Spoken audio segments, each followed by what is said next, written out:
Captain Jareth Blackstorm was no ordinary pirate.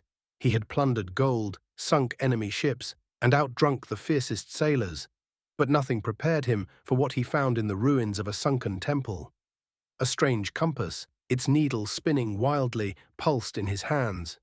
The moment he turned it, the world blurred, and he found himself standing on the same deck.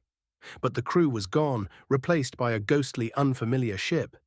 The year: 1720, 50 years before his own time.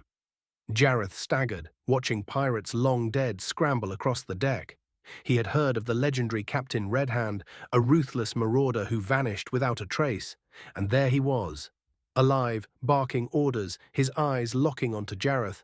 "You ain't from this time," Red Hand growled, drawing his cutlass. Jareth grinned, gripping the compass. If he could travel back, he could rewrite history, claim treasures before they were lost, outmaneuver his enemies.